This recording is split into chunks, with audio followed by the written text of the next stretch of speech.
Hello and welcome to the JCN Clinic podcast show. I'm Jessica, And I'm Carissa.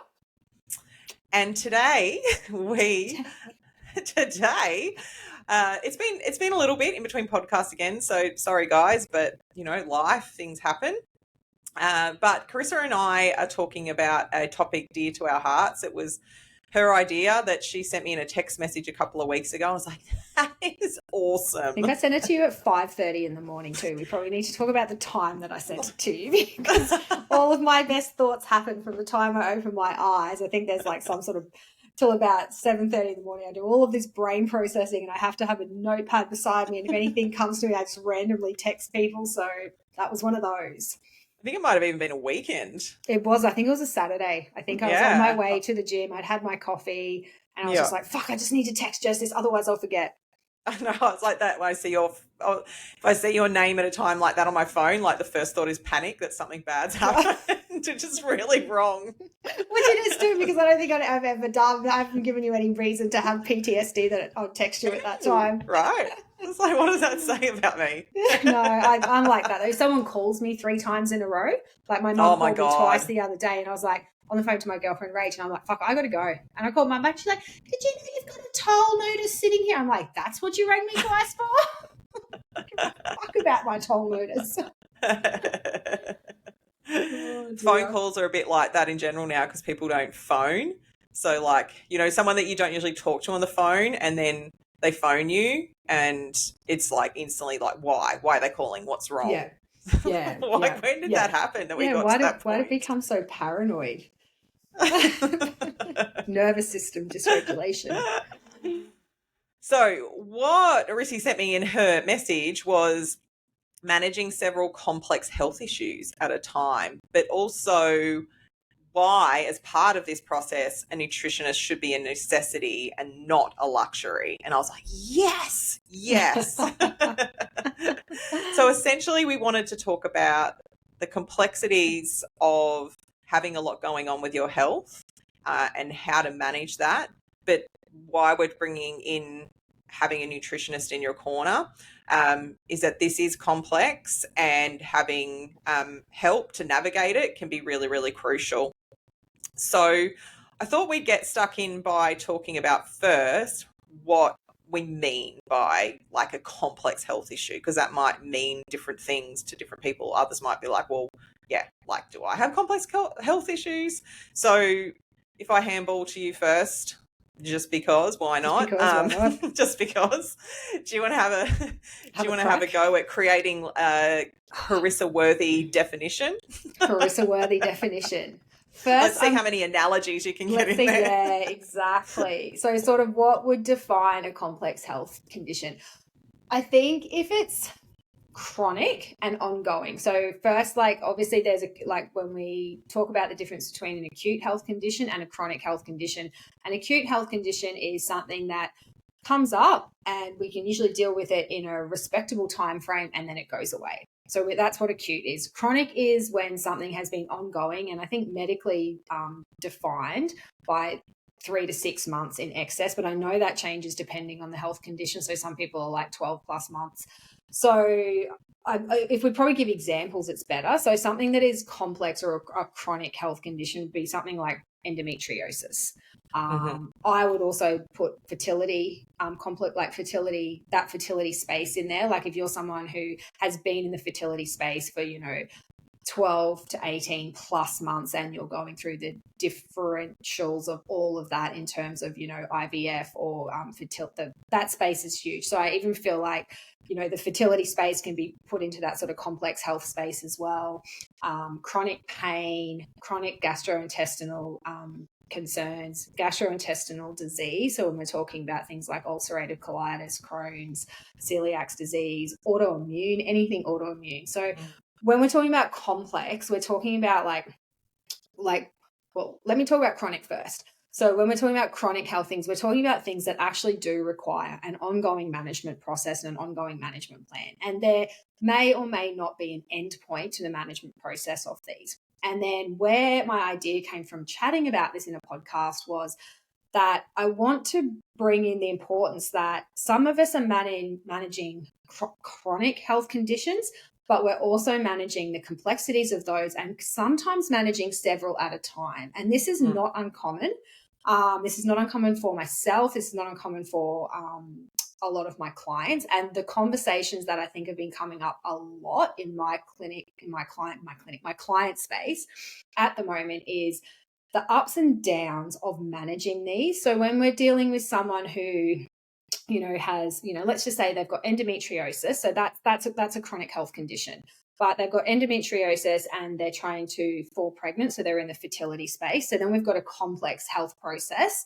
And they might have celiac disease on top of that, or a gluten sensitivity, or they might have got to bring mental health into this. They might also be managing anxiety around this and depression. So we go from having what in mainstream medicine would be considered a disease, like a disease of the body or a chronic health concern, to layers of several of them trying to manage a process. It's almost like trying to manage a process for someone.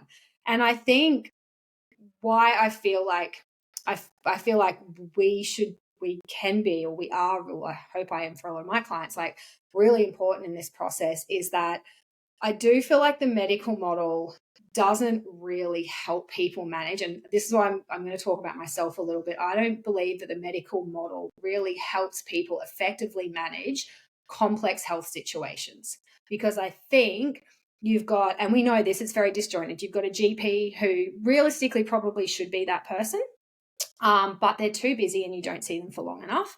And then depending on what's going on for you. So if you've got hormonal complications, you'll have an endocrinologist. If you've got thyroid complications, you'll have an endocrinologist, but a thyroid specialist. If you've got endometriosis, you'll have a gynecologist. If you've got fertility stuff going on, you'll have an IVF or a fertility specialist, maybe a gynecologist at the same time. And if you're lucky, the two will be bunched together. If you've got celiac disease, you will have a gastroenterologist.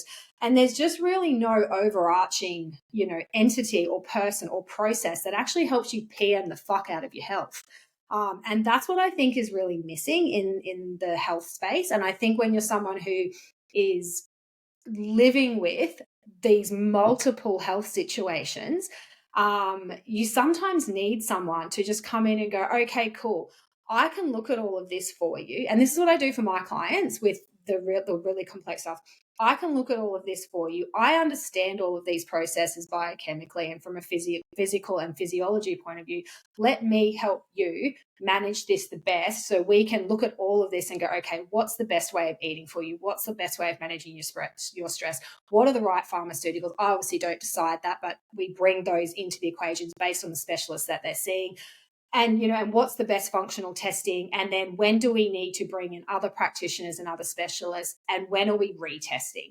So I think having someone to PM your complex health condition, like project manage basically, your complex health situation is and can be a really good idea. And this is what I do, and I try and do for a lot of my clients, is we actually write out like their specialists on their prescriptions when the retestings need, like gastroenterologist, scopes done this time, retest due 3 years, and we put the date beside it.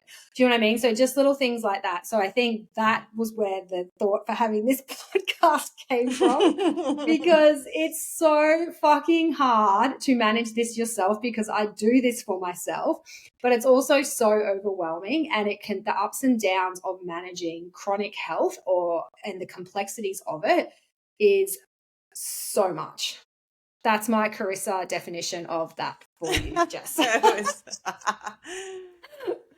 Very, very, very well put. Do you need a big dictionary? I don't even have anything to really add to that. One of the things you said is like the complexity of the layers. I often think about it as multiple layers. Like as you were explaining some different variations of chronic health conditions, I often think about how they're layered on top of each other, like as far as maybe someone that comes in with a chronic health condition, but then there can be, as you said, these multiple layers of other factors going on together, which starts to create that complexity or that web. And I adore the idea of us being project managers. That's such a good analogy, because it is, with respect to why we see what we do as clinical nutritionists as such a necessity for people like this and not a luxury, is because it is someone that can come in and pull all those pieces of the puzzle together and the complexities of the web and make an overall structured plan, because often these specialists, unfortunately, some of them do, like we do see it, but it's rarer, will not communicate with each other. There may be some very basic letters back and forth, just as far as this is what I've done, just kind of like due diligence stuff. But it's very, very rare that people feel like they have a team. That they may have us, and as Carissa highlighted, like different specialists who they see, but it doesn't really feel so much like a team working together. So if we can come in even before what we actually can do for their health, like just being that person, like the importance of having someone in your corner that understands all of the complexities and the chronic nature and can make a plan with you and draw, I think also for us to be able to draw those lines between what's going on, because it's like some of your examples, if we've got someone that's got, say, endo and they're going through IVF and they've also got gut issues, like up until maybe seeing us, every piece of that puzzle is being seen as individual pieces. They're not really being looked at as how they're interplaying with each other. And often when we come in and we first even start looking at how they're all potentially interrelated and how working on, say, maybe a particular area that we think is a core driver can have like this beautiful flow-on effect, and just explaining that to the client for them to see this systemic picture, it's just, even again, before we've even done anything, the breath of fresh air that can give to someone, and the confidence in the process, and just feeling like they're being heard too. So it's definitely, I'm all on the idea of us being project managers. I feel like there's a cool t-shirt in that. JCN PM team. The idea actually came from Mick, because that's literally what he does for work. He's a project, of course it did. But just with some of the stuff that I've had to go through over the last couple of years with my health, he's like, no one manages your process. He's like, you have been the biggest health advocate for your shit. You've had to knock on doors, do stuff, outsource, resource, and all this sort of stuff. And he's like, someone should be doing this for you. I'm like, this is what I do for my clients, babe. Like the ones that, we knock on doors, and he said, why is no one doing this? And I'm like, well, I don't know, because this is realistically how the health system should be built. Like if you're an NDIS, you have a case manager. You know what I mean? If you're just an everyday person with complex and chronic health concerns, we don't have a fucking case manager. Like we've got to, for me personally, like I've had to do a lot of, and a lot of my clients, you do a lot of it yourself.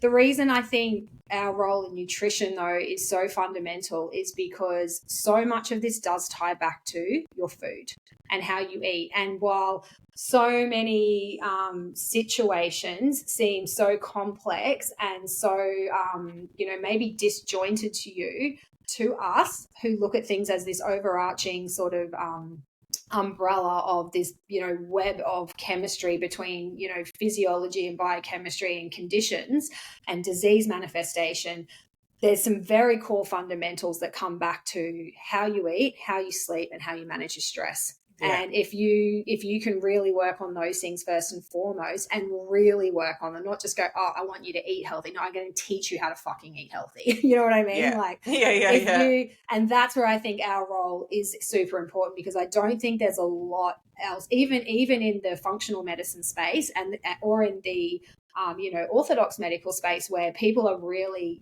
really teaching people how to eat properly, like teaching them how to balance their macronutrients, teaching them how to eat micronutrients, teaching them how to eat the fucking rainbow. We talk about that all the time. But I think even in our functional medicine space, like there's been a big explosion in it, which is great, but it's still very fucking wishy-washy. Like you might go and see a functional GP and you might have MCAS.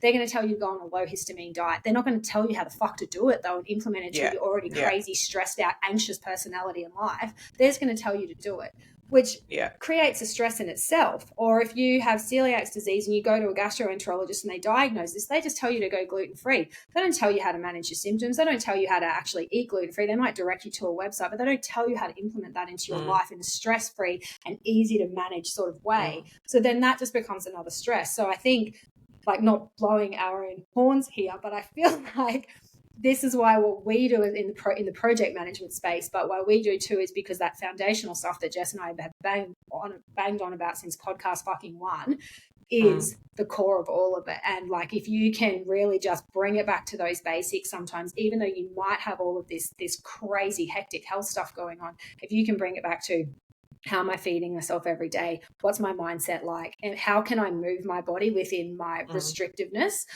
which might be a pain condition, which might be a gut condition, which might be, rheumatoid arthritis. How can I get the best out of this body with just the basic fundamentals every day? That's where I think we play a really important role. But then also, how do I manage this process ongoing for the rest of my life, if it's going to take that long, which sometimes it will and can. So yeah, for sure. Absolutely.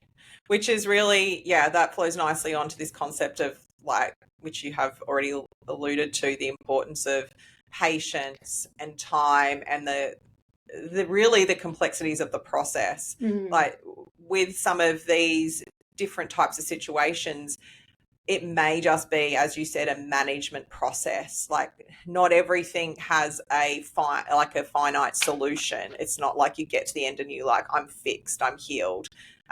Sometimes that is the case, and that's great. But sometimes it is about improving a quality of life and getting the best out of life that you can, with whatever is going on, and having, this is so hard, but to have patience in that process and understanding of the time that is required. And when we're dealing with multiple layers and different areas going on with your health that are contributing, each one of those layers takes its own time and has its own process. So to have someone, again, like on your team, managing this and being able to put some form of structured plan together for you, but also to adapt with that as you go, and to be realistic with you right from the start about, this is something that we will be working on for X amount of time, or this is something that I can be here as your person ongoingly, and this is something that we can manage together, but being realistic about the time frames, because I feel like in today's society, everything is obviously about, like, fix me now, what can I take now? And obviously there's a lot of lack of patience.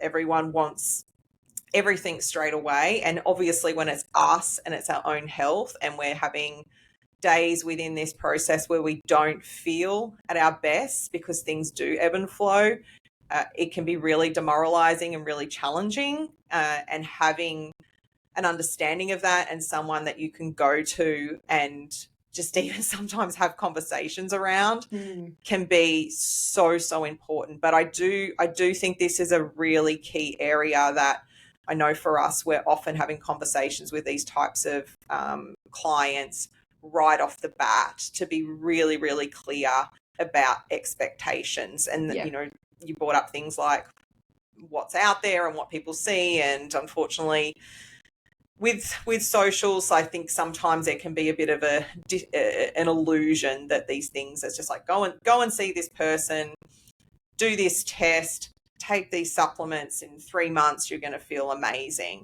because other people are like, I did this and I healed my XYZ.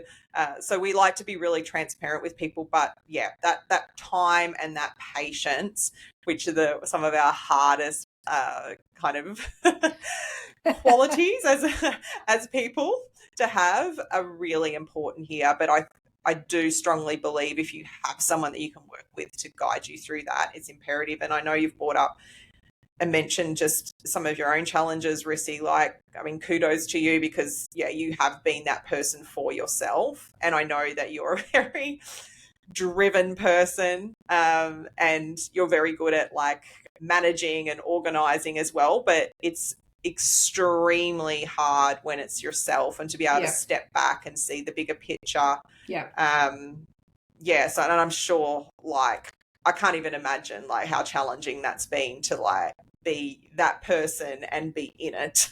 Like, for me, I think the good thing for me is, like, because I have the skill set that I have,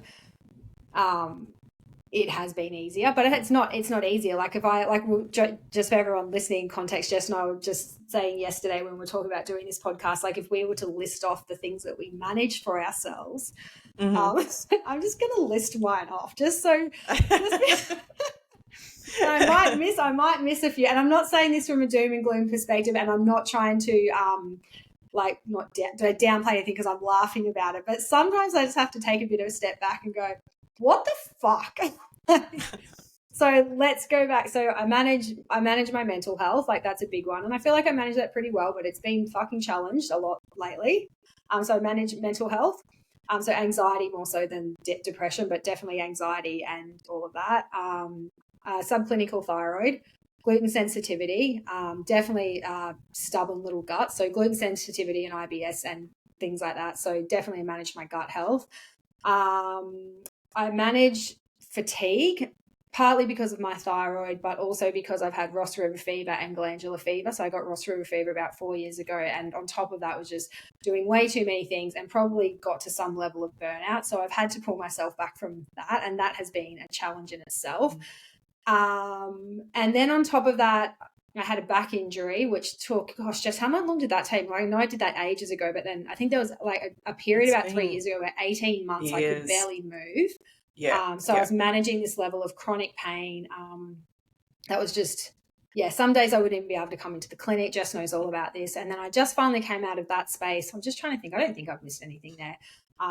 Let's not forget my estrogen. Manage my hormones, estrogen. Yeah, you've talked about that on other podcasts. Breast cancer risk, all of that. That's taken a bit of a sidestep at the moment. And then in the last 12 months, I started getting some leg pain, which at first we thought was just some torn muscles and stuff like that, but it's turned out to be an inflammatory bone disease, which now means I live with a level of chronic pain. And to be fair, I do feel like it's all the same side as my back. So I feel like there's been some sort of neuromuscular probably thing going on for years, but it's just, hadn't manifested the way of what its actual presentation was. So I've got this inflammatory bone disease that affects the long bones of my legs at the moment, just one at the moment, thank God, hopefully, where my bones grow abnormally and produce all these lumps, not spurs. People will probably be familiar with spurs. And then that inflames all the tendons and muscles around them. So every day I live with some level of pain and probably have done for the last 5 or 6 years of my life. I used to think my back was the worst pain I'd ever experienced, and now I understand that was just gearing me up for the main event. And hopefully this is the main event and it's not going to get any worse. So you kind of just spend this time managing, and this is where I think the podcast has come from too, because I talk to clients in the same space as what I'm talking about all of this with myself. Some days are a fucking battle. You get up and you're in pain, and it'd be the same with my endo clients, or the same with my rheumatoid arthritis clients, the same with Jess's chronic SIBO clients. Some days you haven't done anything fucking different to what you did the day before, but you're in a completely different state of health the minute you open your eyes. And that is a fucking mind fuck. You can, I'll probably get emotional, but you can just wake up and cry for no reason because you just don't know what to do, but you've just got to get on with your day. So it is hard when you've got a lot going on to just sometimes get through the fucking day. And I think that's what I wanted to talk about with a lot of my clients is when you've got endo, fertility stuff, SIBO stuff and all of that. I talk about this with my clients. The ups and downs are fucking insane sometimes. And I know Jess talks about this with her clients. Anyway, I'll let you talk for a bit so I can stop getting emotional. Me. But it's a fucking wild ride some days. And I think I was actually just chatting about this with one of my clients before we jumped on, because her husband sees you, Jess, and he's had chronic SIBO, and he's just tapping out a bit at the moment. He's just having a break. And I said to her, she was like, I'm trying to force him to get back to book back in with Jess at the moment because we've got to keep going with this. And she didn't actually say that. She's like, but he's having some issues with X, Y, and Z. I won't go into it too much. And I said, it sounds like what he went through, because she told me a few things. So she's on a different diet to him, thanks to me. So we've made their household fun. No, they're handling it really well. But I said, it sounds like from what you told me, I said, I know nothing about his situation. I haven't even spoken to Jess about it. I said, but it sounds like his SIBO was really chronic and he's had to do a lot of work to get you guys have had to do a lot of work to get to where you guys have gotten to. And she's like, yeah, it's been really, we started talking about it. I said, Jess and I are literally about to jump on and do a podcast about this. I said, because one of the things I say to my clients is who are managing complex health situations like myself, and like a lot of our clients, like I know so many of our clients listening to this will be going, that's me, because they are, is, it's okay to have a break. And it doesn't mean you're having a break from treatment. It means, I call it sitting in the plateau, because every time you're working through like really complex health stuff, you push so hard to get forward, and it's a lot of work when you're managing your mental health around a pain situation or a fertility situation or a gut situation. Like, you work so hard to plow forward, and sometimes plowing forward might be 2 steps forward, 1 step back, 3 steps forward, 2 steps back, and you might get 5 steps forward, and that might take you 12 fucking months to get there. But you're allowed to then sit in that space because you've made some progress. You don't have to continually plow. Like, you don't have to continually, like, I don't like using the, analogy, shove shit up a hill, because it's not that bad. Some days feel like that, don't get me wrong. But it's not that bad. But like, you're allowed to just tap out and go, I'm just going to sit with the progress that I've made, have a fucking breather. Understand and enjoy the space. I've built some really good infrastructure around me, because this, like, if you've got, any of the conditions we've talked about, I've got the infrastructure to know how to manage a flare or an event. Doesn't mean that flare or event is going to be easy, but I now have a much better infrastructure than what I did 12 months ago to manage this. And I'm in a much better place than what I was 12 months ago. You're allowed to have a break. And then when you're ready, you regroup, you get your shit back together. Well, not that it wasn't together, but and then you get ready for the next sort of climbing up to the next plateau. I kind of explain it like climbing up a mountain. You've just got little ridges to have a fucking break on. I can relate to that one heavily. But yeah, so I think like the ebbs and flows and the ups and downs and all of that, what I wanted to talk about, are so normal. And even for me, who probably seems like, I know I don't seem like I've got it all together, but even for me, who sits on the other side of the desk to you guys, and Jess, I know she manages health stuff as well, we don't sit here knowing that this process is easy. We know that this process is hard. We know that some days are a fucking battle. We know that mentally some days you just want to give up. All of that is totally normal and part of the process. But I loved what you said before, Jess, is that we have to sort of start redefining how we look at this. This isn't an A to B and we're finished. If you've got complex health and you're managing your health, or you're in a like healing, I'll use that air quote, throw it around a lot, but you're in a healing stage, you're trying to work on things, like, buckle up, because it's the rest of your fucking life. You don't stop. Like, just get used to that. Find peace in that place. Like, find peace in the place that you are managing this now ongoing. So if you have been given a disease or whatever, you can recover from a lot of things. Like, I had a client the other day, we'd been managing her ulcerative colitis for 5 years, and we finally got a scope that said remission. Awesome. She doesn't then just go back to eating everything she was eating before and tap out because she's got a remission thing. She's so stoked she's got it, but she knows how fucking hard she's worked to get that remission on a fucking gastro report. But she also knows that she's got to maintain this level of work that she's done to keep that disease in remission. So, like there's, I think just like, that's the thing, like our medical model. So you were saying this before, like, so like take this pill and everything will be better, or take this pill and this goes away. Like, we've got to stop looking at our health like that. Like, unfortunately, I said this to my mum the other day and she said I was too doom and gloom. I said our genome from a genomic point of view, like our genetic blueprint in the last couple of hundred years has been so exposed to such a viral and chemical assault. It hasn't, I don't believe it's had the ability to adapt and change. Like, we came from this beautiful, like, thousands and thousands of years without chemicals of a human genome. And then in a short space of 200 to 300 years, we've had agriculture, industrial revolution, like famines, wars, like we've just had all of this stuff happen. Like, unfortunately, we're going to have a lot going on, and so's the next generation, and so's the generation after that. So we kind of have to get used to a little bit of the fact that we are sicker as a culture. Things are going to slap us in the face, but we can really work with that, and we can really, just buckle up for the ride, find peace in the place, know that there's going to be shitty days, but there's also going to be fucking great days. And anyway, that's kind of what I have to say about that. Well, your mum said that's all doom and gloom. Oh, yeah. Because she's like, I just don't understand why so many people are getting sick these days and this and that. And I'm like, Like, well, right, let Mum, me I've tell got a you. lot to fucking say about that. Hey, let's talk about the amount of shit food there is out there, but let's talk about what's happened in the last couple of 100 years, shall we? Yeah. And stress as And well, right? Like, stress. My God, yeah, stress. Carissa and I have often joked over the years that the clinic wouldn't exist if there wasn't stress society, because it's just so, I think we might have said that on the podcast before, like it's just so rampantly chronic, something that we all deal with, and it just has such a profound effect. But yeah, like, there's not like, there's so much as you were talking that I sort of like had to add, but in the same breath, you've just like shared so much and given such a really, I think, personal insight into this, like this idea of like the ebbs. It's not even an idea, like it's the realism of the ebbs and the flows.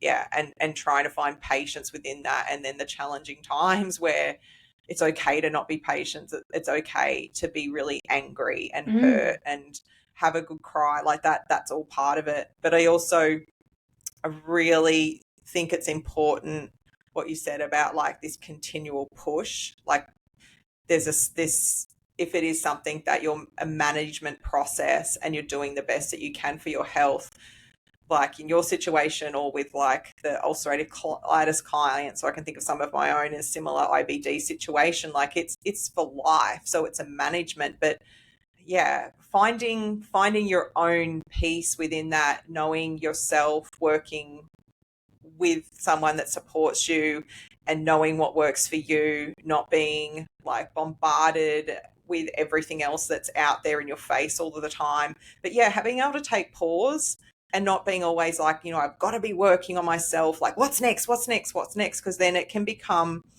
also, and I've been in this space myself in the past with my health, where it just gets obsessive, like it just becomes everything. And like I know, yeah, I've worked really hard. It's not something that I really think about so much anymore, but I know when I first moved into Brisbane, which was, I don't know, 20 years ago, I remember when I moved from Brisbane from Sydney, I told myself, when I make that move, I'm going to make an effort not to talk about my health, because I didn't want to be known. I felt like I'd got myself into a space where it's like, oh, this is Jessica. And like when you see her, you ask her about how's your gut stuff going? How's things going with your hormone stuff? Like, and it was just like defined me, and I was like obsessed with it. So I moved and I was like, I'm not going to let this be me anymore. I'm just going to move and start this new fresh start and and take pause. And I did. I just took pause for a while. Of course, there was many things that followed from there, working through my own stuff. But yeah, I think the challenges of these complex health cases that can be, and I was speaking with a client about this in the past week, where they do become all consuming, and you get to a point where you sometimes realize the biggest challenge, even with everything going on, is actually what's going up here in your mind. 100% agree. Yeah. And getting to a point where you can understand that and start to maybe, oh, it's a hard one, get out of your own way, not be so obsessive about your health, take a step back, look at where you've come, look at like what's realistic for where you want to be, and just, yeah, like enjoy life. Yes. 100%. Yeah, there's a lot to be said for that. And, one of my biggest idols, which is nothing to do with nutrition, she's in the sports world, ultra running world, says we only have one finish line and it's the end of our life. And I'm like, it sounds really, maybe that sounds a bit doom and gloom, but I'm just like, no, it's so true. Like so many of us are being caught up, particularly when it comes to health, like very caught up and, just kind of get stuck in these spaces. And it's just like, no, just things may not change. You may not create this perfect health environment, but do the best you can with what you've got. Live your life, do the best for you, look after yourself, and just embrace the beauty of what you do have. think it's really valuable. I think it's super valuable. I think like exactly what you said, like the being up in your own head, and it's so much easier said than done. I feel like the mindset part of any of this is sometimes the hardest, because if you can essentially just get out of your own way a bit. Like, and I don't say that lightly, because if someone said that to me when I was in the throes of my back pain, like my mum said to me when I was like, and I was so bad, I could barely put on a pair of socks, and she turned around and said to me, "It's mind over matter."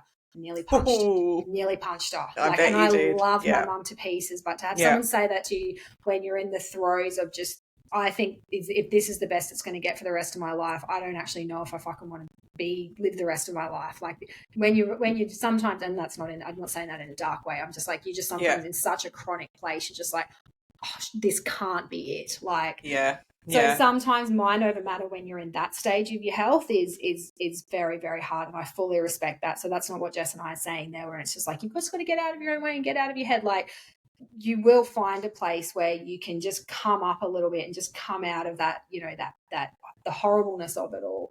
And then that's where the mindset stuff does start becoming very important. Like stress management and mindset for me have been, apart from how well I eat, are the two biggest therapeutic tools for me every day, because you're going to have shitty days. You're going to have days where you're fucking, exactly what Jess said, you're angry at the world. Like, why the fuck can't I get up and go for a walk? Walking is something I've done my entire life. It's been my non-negotiable exercise. I've also ran. I've been told I'll never run again. Don't really give a fuck if I don't, that's fine. But like at the moment, for me, not being able to walk more than 2 to 3 Ks is fucking hard. Like I've walked 6 to 8 Ks of trails almost 5 days of my life for the last 20 years of my life. And I can't even get out on the trails at the moment because like my leg can't deal with, the muscles can't deal with the instability yet, because I tore a lot of them. So on top of the bone stuff, I managed to fuck some of the muscles up as well. But, so that mindset and just really working on that. I think if you need to see, like, again, part of the team, see a counselor, see a psychologist, like, do the inner work, like whatever it is that fucking resonates with you that keeps your fucking mind healthy in this space is as important to me as the food space, I think. Like, I think that's been, like, I've always been someone who works on mindset and things like that. So, but I'm so glad to have had that in my toolkit, but fuck me, I've had to double down on it in the last 18 months, like double down on it in a way where I don't even, like, there's so many social occasions and friends and stuff, like I've just not cut them in a bad way, but cut them because I need so much mental space to process and deal sometimes with just how frustrating these conditions can be. That's you just need to, like, and that's more important than, being at a barbecue or, being at whatever. So like just getting your headspace right and getting out of your head. Don't let exactly what you were saying before, don't let your condition define you. Like, I know what you were saying. Like, I was getting to a stage where all I would talk about was what was wrong with me. Right. And you just and then everyone starts asking you about it, and then it just perpetuates this cycle of this cycle of, I'm unwell. And I'm just like, I got to stage, I did exactly what you did. I said to Mick, I'm like, fuck this. I'm not doing this anymore. Like, I don't want to talk to people about my pain. I don't want to talk to people about my leg. I don't want people to ask me about it. I don't want people to ask me about my back.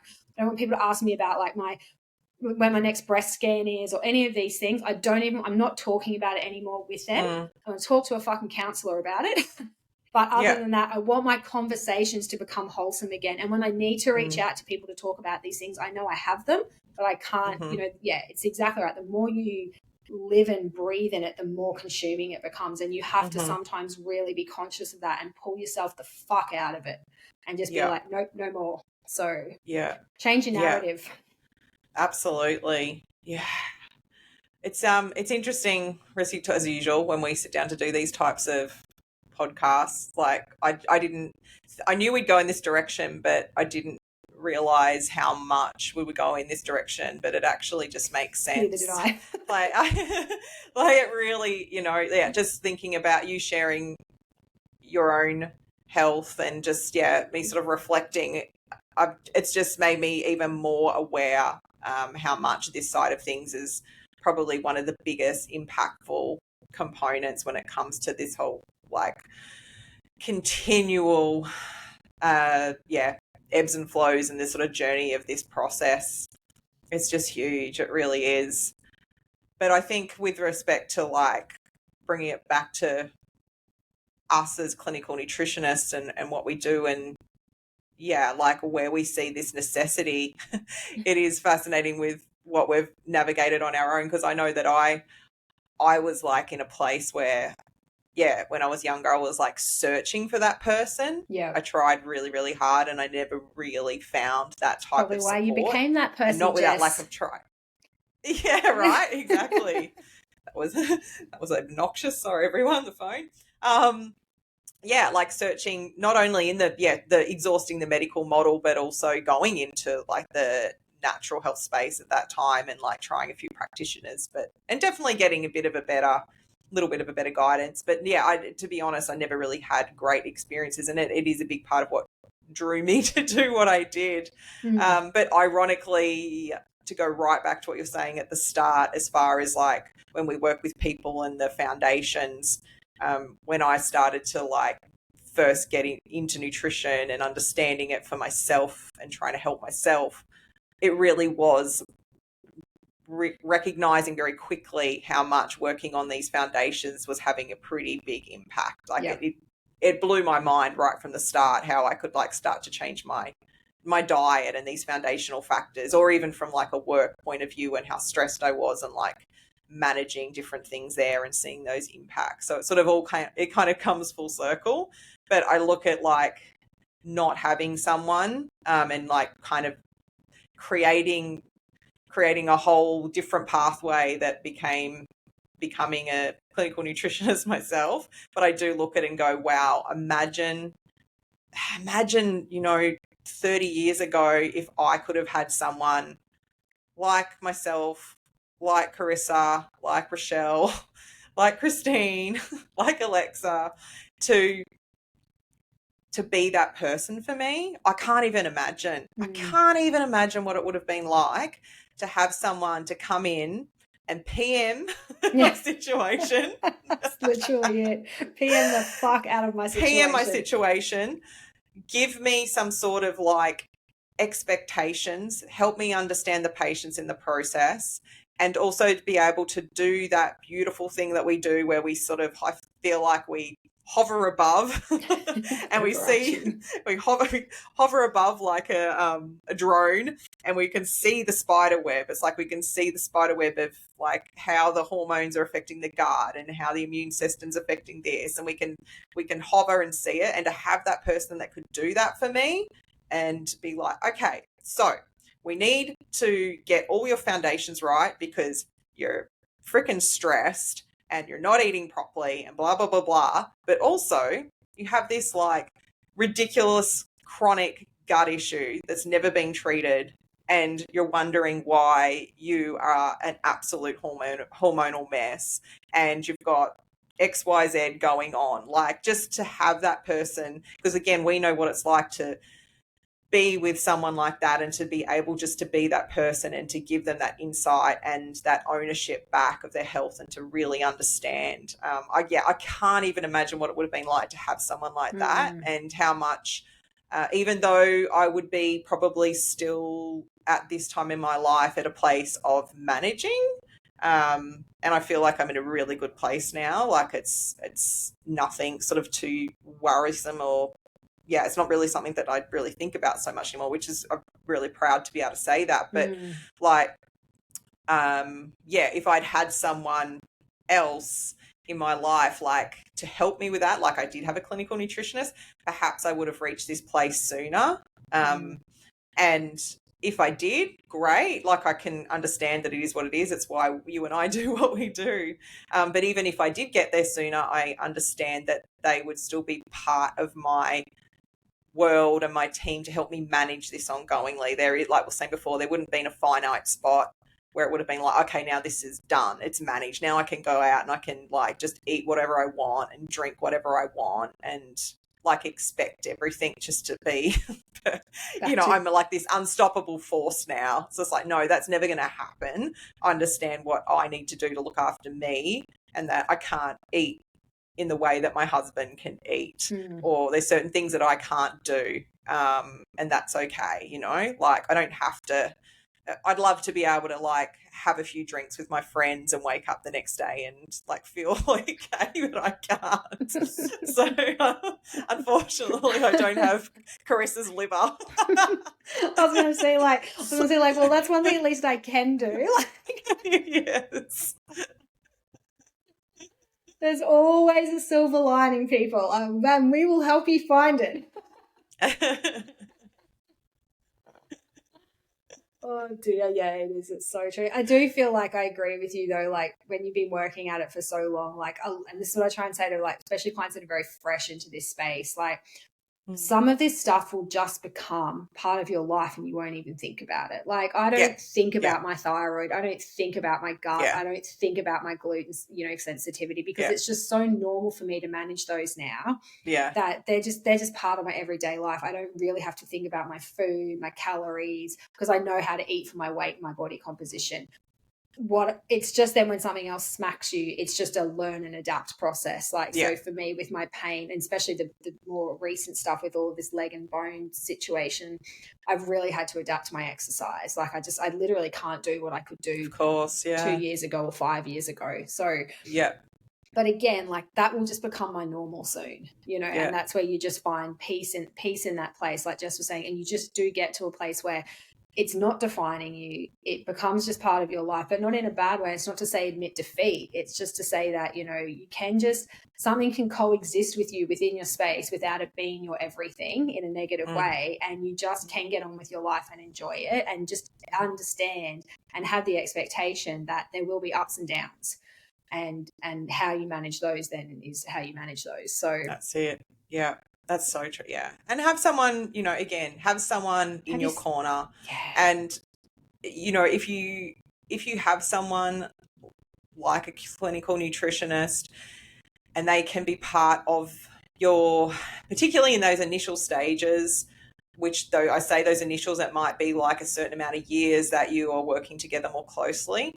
But in this concept of like it is a continual process, they're your person. You may not see that. You might see them once a year. You might see them twice a year, but they're your person that you go to them. We've said this analogy before too. It's like having your car that you take to have a service every year. Like you see them in that same light. They're your person that you go to, you fine tune if anything is happening or changes. Like they can navigate and they can help, and they could always be that person. Remember the drone? They're like up above, hover, look at everything going on because we're so shit at doing that ourselves, and then just like fine tune everything that needs to be fine tuned with respect to what works for you, and get you on your merry way. But like that relationship, and Carissa and I have that with some of our clients, and we know we'll have it ongoingly where it's so valuable. It is. But you will, as she said too, the more you move through this, you will know yourself so well. So there'll be a lot that you just don't even think about, as we talk so passionately about foundations. Like we don't really think about foundations that much because we just live them. And this is what happens with these types of clients. Like they get to a point where there's just so much that there's just not even thinking about. So it's like, this is just how I live my life because I feel good like this. Yeah, exactly right. And exactly right. Like you said, like there's those first, it might be 3 to 5 years for these chronic complex health cases where we are we're talking to you every month or every 6 weeks. But that isn't the forever plan, but we're, having that person exactly like I call it even the sounding board. Like sometimes my clients and I, we don't even fucking discuss their diet in a consult. We don't even discuss test results. It's literally a sounding board conversation to bounce ideas. Like, okay, my endocrinologist has told me this. This is what we're looking at from a HRT perspective. What do you think? Like they'll say to me, what do you think? And I'm like, okay, cool. And we'll sit there and we'll map out options. We're not even talking about anything nutritionally related. We're talking about is managing this with supplements the best option? Is managing this with a marina the best option? Is managing this with HRT the best option? And what does this all look like? And what are the pros and cons of everything? And what's the best plan for trialing something like this with your endocrinologist? So sometimes like you can't have that conversation with the endocrinologist because you might pay $300 for a 15-minute chat or a 20-minute chat or a half an hour chat, but they're not going to sit there and put your mind at ease about stuff. Well, they might. Some of them might be great, don't get me wrong, but sometimes then being able to take that information and give it to someone who understands the functionality of the human human body, like what we do on the level that we do, like Jess said, the drone, like we know if someone gets given HRT, what it's going to do, but what's it going to do for you is so different. Like estrogen as a HRT, it responds so differently for so many women. So I like to say to my clients, I'm like, okay, so this is what estrogen usually does, depending on the form it's given in, but you're naturally more anxious by nature or naturally more depressed by nature. So if we do this, let's pay closer attention to your mood. And I want you to have the conversations with the people around you that love you, to pay attention as well. Like, so there's those things that's what we do really well as well. And just having that person to just go, okay, cool, we're going to do this, but let's pay attention. And then just being able to come backwards and forwards and go, okay, well, like this might not have worked. What's our next option? So even just being that sounding board for conversation between the specialists that you might have on your team is sometimes something that's all I do in a consult. I know you do the same, Jess. Like, sure, you didn't even ask me what you had for fucking breakfast, because that's not what we're chatting about today. Not viable today. So yeah, there's so much.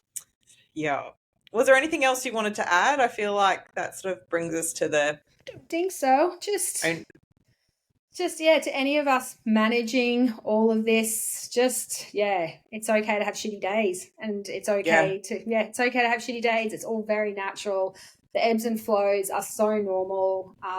You're allowed to cry. You're allowed to get angry. Have a good team. But more importantly, get your mindset right, and the shitty days are okay, but the shitty days can't be ongoing. So, that's where I think that's my one piece of advice, is just really work in that headspace side of things for all of this complex stuff, because if that is solid and sound, the shitty days will be okay.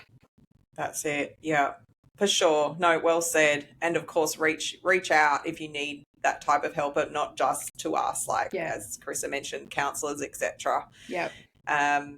But yeah, like guys, if you've got obviously any questions or this has touched on anything for yourself, like please feel free to reach out to us. You can do so through socials, of course. We'd always love it when you share these episodes. If you've listened to this and it's made you think of someone, like maybe you could send it to them. Just share. That would be amazing. But thank you so much for joining us. Thanks for listening. And thanks to Carissa for sharing so much as she does. I didn't think we were going to go that far down. I was like, I was going to try and keep it to a level, but once I'm on, I'm on. And thank you so much, guys. And we will catch you next time. Bye. Bye.